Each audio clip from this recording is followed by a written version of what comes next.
ఒక పవన్ కళ్యాణ్ నిజంగా హిందుత్వానికి సంబంధించి దక్షిణాది రాష్ట్రాల్లో స్పెషల్ ఒకటి తెగింపుతో కూడి ప్రశ్నిస్తున్నటువంటి మొనగాడు ఒక్క మగాడు అనాలి.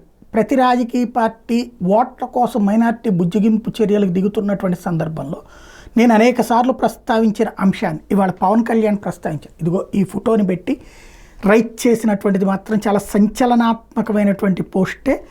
పవన్ కళ్యాణ్ ట్విట్టర్ హ్యాండిల్ నుంచి రైజ్ అయినటువంటి అంశం ఏంటి అంటే, భారతదేశంలో 26 నవంబర్ 2008 ముంబై మీద అటాక్ జరిగింది. 300 మంది ప్రజలు గాయపడ్డారు, 166 మంది ప్రజలు చనిపోయారు, 26 మంది ఫారినర్లు చనిపోయారు, 20 మంది ఇండియన్ సెక్యూరిటీ ఫోర్సెస్ చనిపోయారు. అంతటి దారుణానికి ఒడిగట్టినటువంటి కసబ్ అనేటటువంటి వాడిని ఉరి తీయడానికి, విచారించడానికి, ఉరి తీయడానికి ఏళ్ల తరబడి పట్టింది. వాడికి చివరికి ఉరి శిక్ష వేస్తే కూడా అర్ధరాత్రి పూట్ల కోర్టులు తెరిచి మరి విచారించారు. అంత మద్దతు దొరికింది.